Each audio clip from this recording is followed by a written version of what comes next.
Hi guys, it's Joe Tommaso from the 15 Minutes With podcast. Our show is geared toward helping to keep not only teens but people in general out of our jails and prisons. Our show is unique in the fact that we use real inmates throughout the country and they explain not only about the cases that cause their incarceration, but why it's so important for people to stay out of prison and remain free. Speaking of free, have you heard about the newest and best way to put your podcast out there for the world to hear? Let me tell you about Anchor. Anchor is the easiest way to produce and distribute your ideas, your podcast, and the best part, it's free.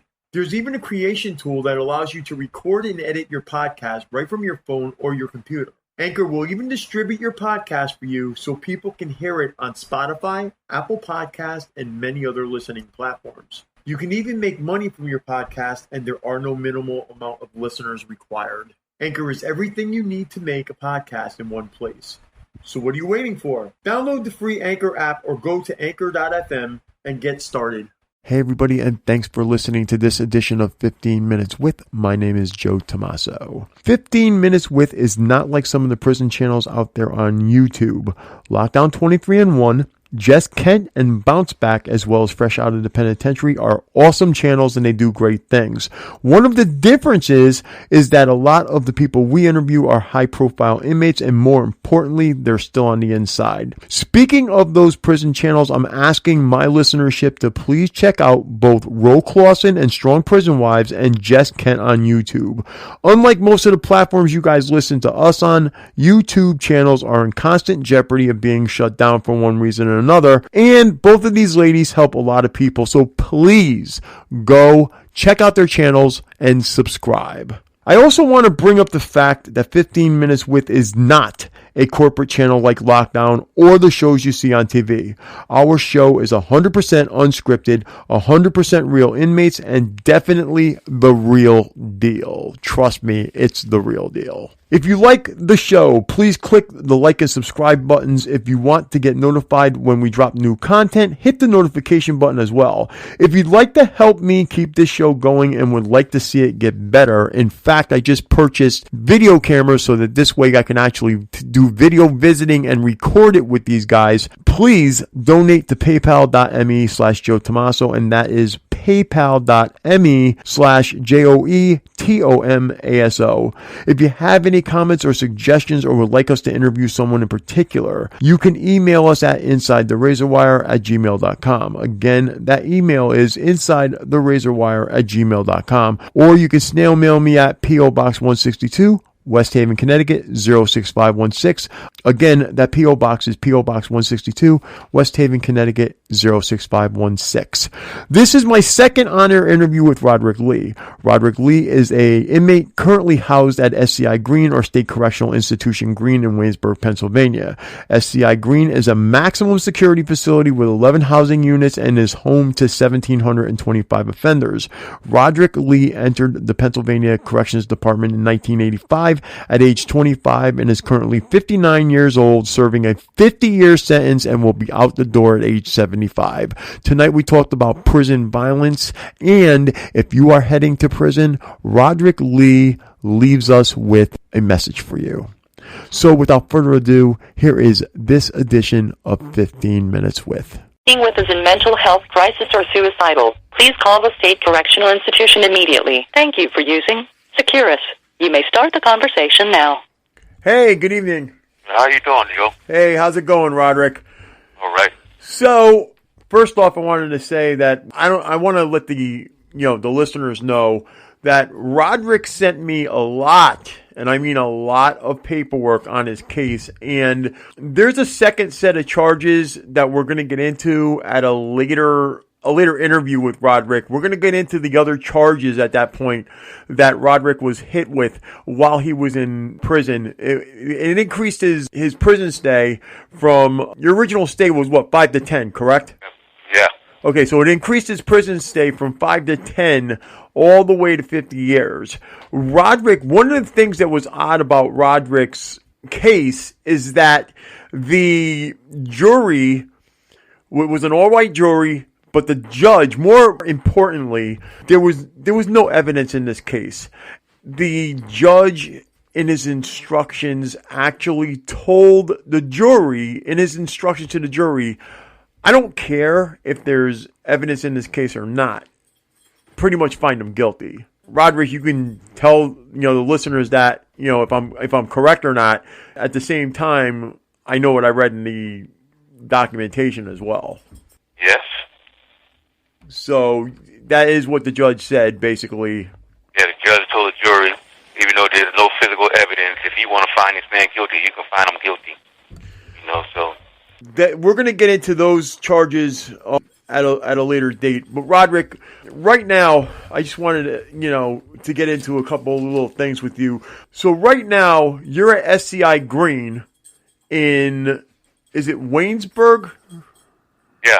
Okay, so Waynesburg, Pennsylvania. For those of you who do not know it, SCI Greene is a maximum security facility, and it basically holds 1,725 people as of the last date. I believe it's 11 different units, and it holds 1,725 people as of today. I actually just went on there and did a background on the institution today.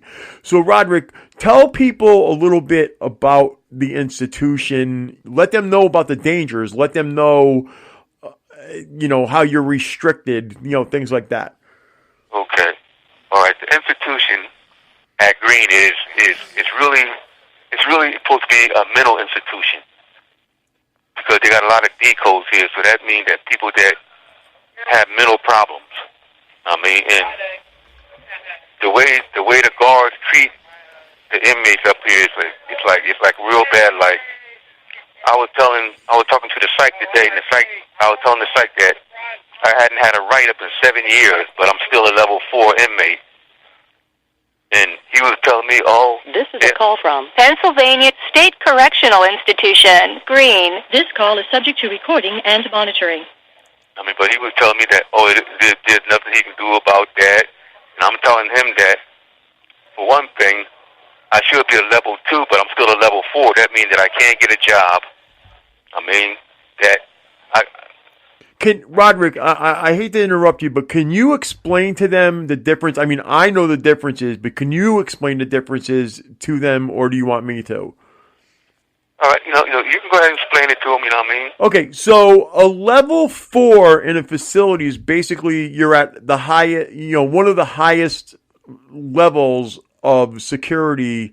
So you're a high security inmate or you're a maximum security inmate. Level 2, Rodney's talking about, is actually more of a low custody inmate. So he'd be able to get a job. He'd be able to get, training and stuff like that. Because of not just the amount of time, they actually just transferred Rodney to SCI Greene. I believe it was in February. So now he starts all over again. So the institution's got to get to know him and all that. Am I getting this correctly, or? Yeah. Okay. Correctly, Okay, so at this point, he can't even get a job, so he's pretty much restricted onto the unit unless he goes to recreation. And recreation, a lot of people get this misconception about recreation being this whole big tennis courts and swimming pools, and that's definitely not what recreation is by any means. Yeah, it's a small yard, and if you don't lift weights or play basketball, you walk around a track, for the hour and a half that you're out there. This is a call from Pennsylvania State Correctional Institution, Greene. This call is subject to recording and monitoring. The other thing too, is that your recreation's limited.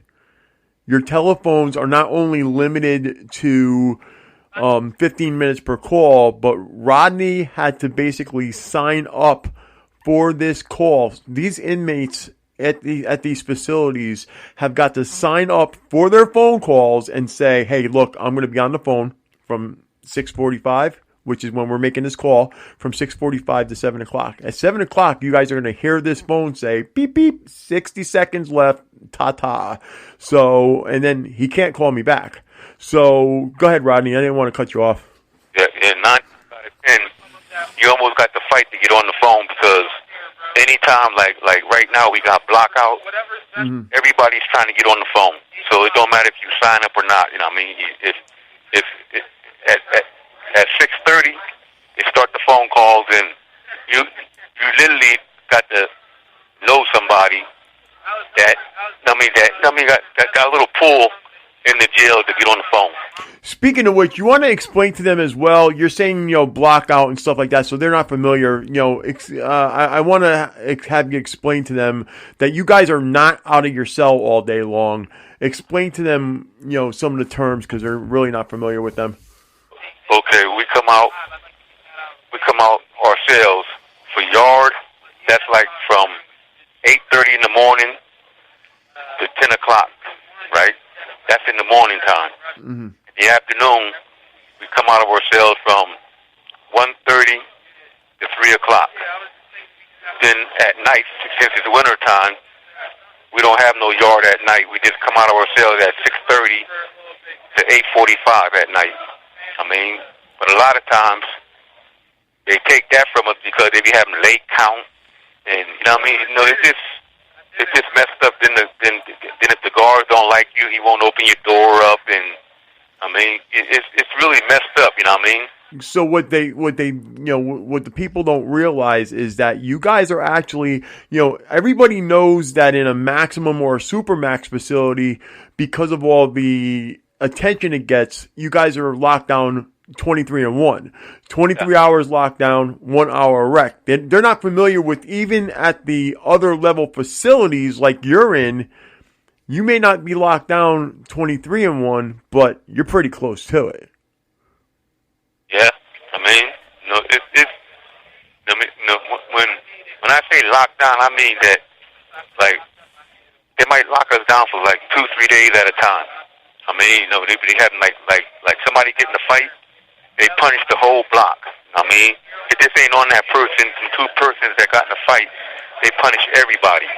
Now, when you're on lockdown, my understanding is you don't come out of that cell for anything. Nah, not for nothing. Okay, so that's not even a 23-1 lockdown. So those of you guys that are listening, that means they are locked down 24/7 for whatever period of time the prison wants them to be locked down. Yep. And a lot of times it has nothing to do with the other inmates. It's like two people get in a fight, they lock the jail down.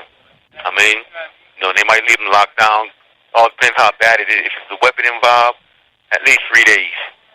Then if a guard get assaulted, it might be a week. Like you really got to think for the next person up here. You just can't. Okay, well, whatever they do, they do.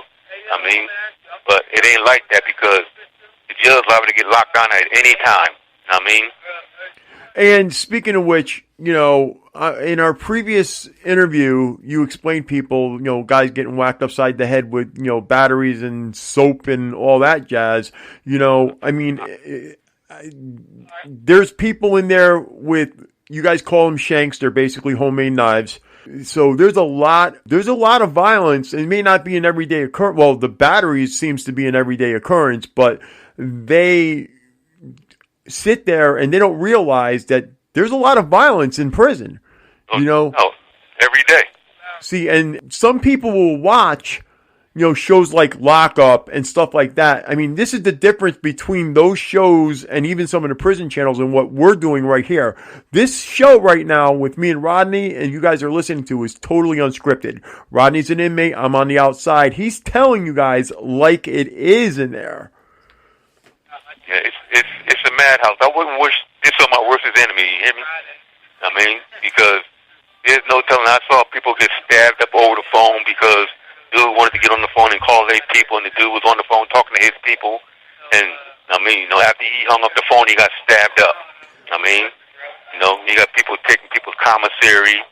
People robbing people's cells. It's like I said before, it's a madhouse. You hear me?